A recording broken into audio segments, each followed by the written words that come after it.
It's difficult, this one, because I know it sort of inflames people, but I don't think costume designers need to be 100% accurate.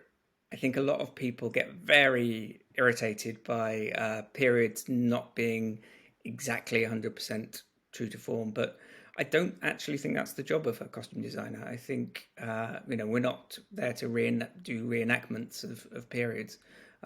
First and foremost, we're storytellers, and it really depends on the nature of that story, whether something should be 100% accurate or whether it should be a little bit more fluid, or whether some other influences is a more interesting way of telling that story. For example, ballet and opera, it's rarely a good idea to go 100% naturalistic with those, because they're not naturalistic to start with. There's nothing naturalistic about a ballet dancer walking on stage or an opera singer, in a scene. So you're better off of having a slight, abstraction there. And I think in television, it's a similar world, that many of the shows I've done are quite sort of naturalistic.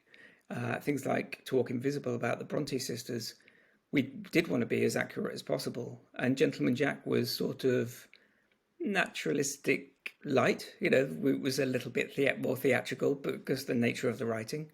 Um, but I'm about to start work on something that's got more of a fantasy element, and it feels to me like there is, it's always possible to get character and detail across whilst being accurate. I think that's true, but sometimes it's more important for the story that you somehow abstract it and somehow make the world a whole and make it, make sense.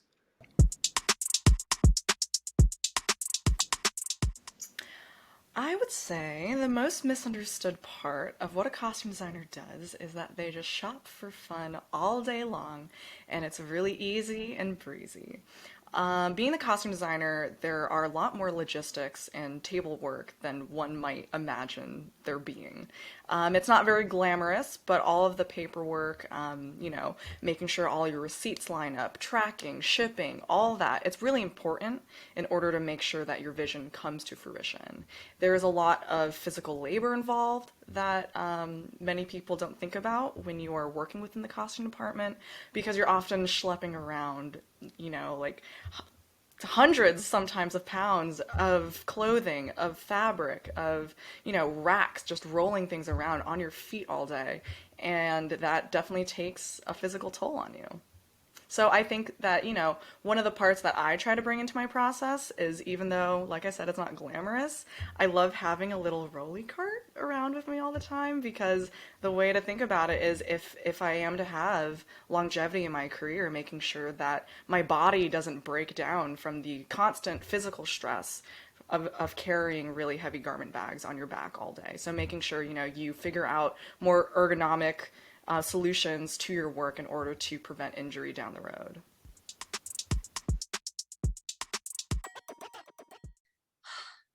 The number one thing uh, is that it's a glamorous job.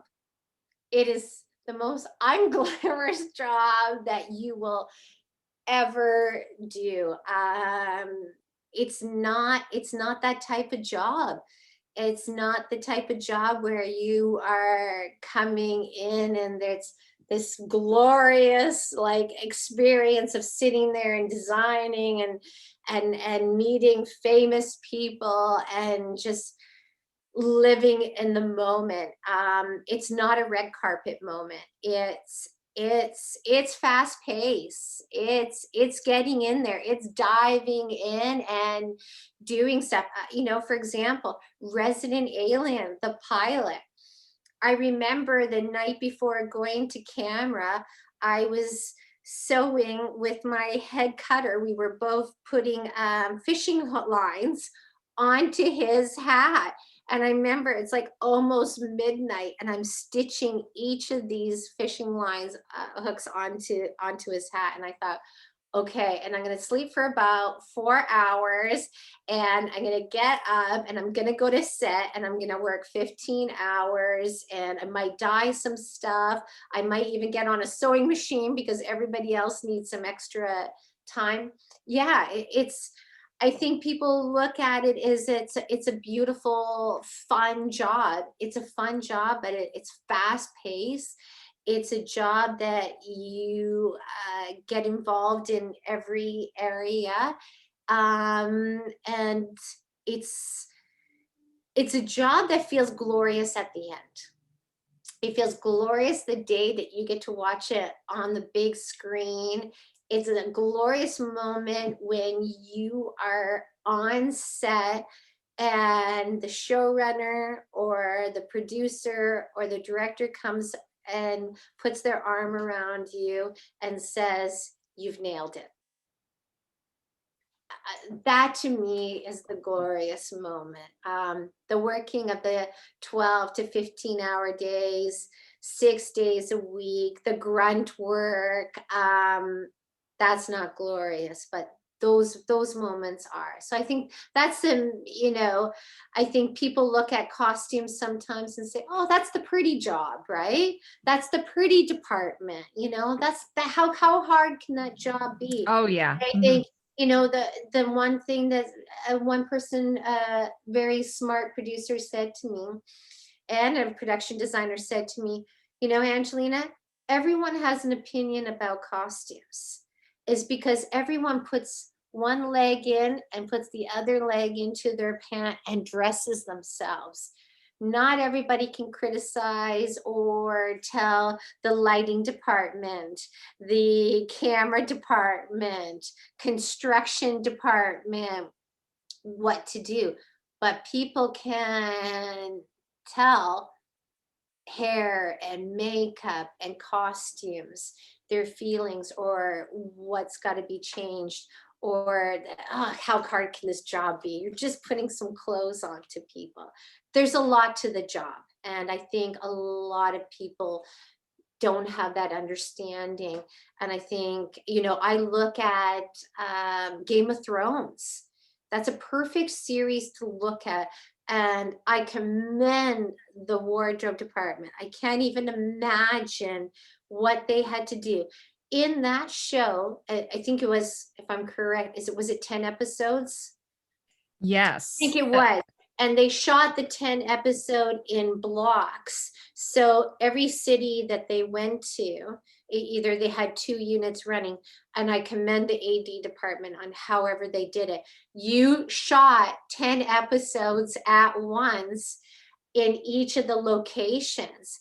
And I think about block shooting just 2 episodes, and my mind wants to blow up because I'm like, okay, that's episode 101 I'm doing, that's episode 102, and I've got changes 5, 6 for this character, plus change 1 and 3 from episode 1. So we've got 4 changes happening from 2 different episodes for that one character. Like, that's mind blowing. And I think people forget or don't have an understanding how complex the costume department is and what it takes. When we did Falling Skies, we were such a stunt heavy show, right? And we would have some of the, and we were post-apocalyptic. And we would have one costume that would have 15 of the same costume.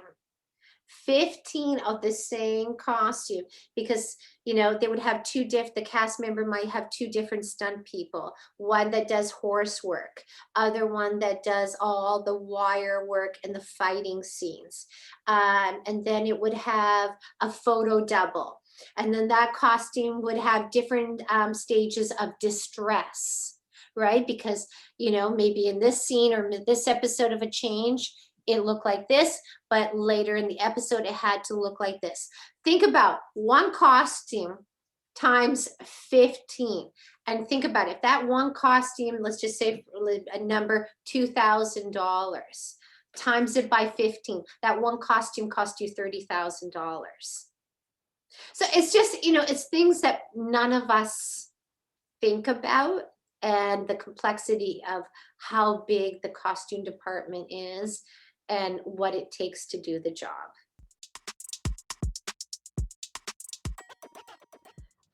I think the misunderstood part is definitely like we um draw something, we make it, it goes on screen. That's never the process anymore. Since like the big studios. You you know, you do concept art if you're working on a big project, but then you have to fit the actor. And usually coming out of that, the design would be different. You know, when you make things, you run into problems, um, sort of executing things, and then you have to sort of change your design. But I would say it is not glamorous. It is a creative process, and so you really do have to, any creative process, there's like sort of blocks and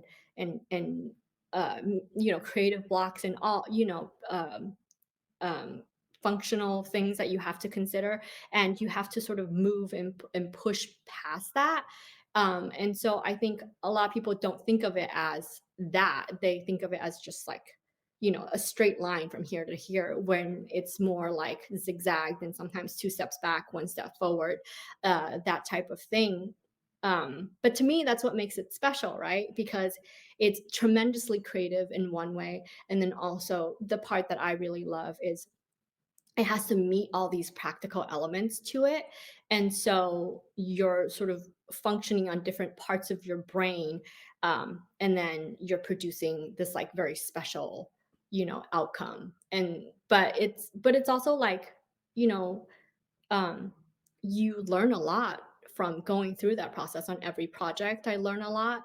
And people think that you start out at one level, and you're that level of costume designer your whole entire career, but that's not true, because like any creative function, it's like the more you work at it, the more problems you encounter, the more problems you solve, the better you get. And so there is definitely sort of like you could advance and you could change your tastes and aesthetics as you're sort of going through these projects. And I think it's one of the best things about this industry is that it really lets you put food on your table but grow as an artist.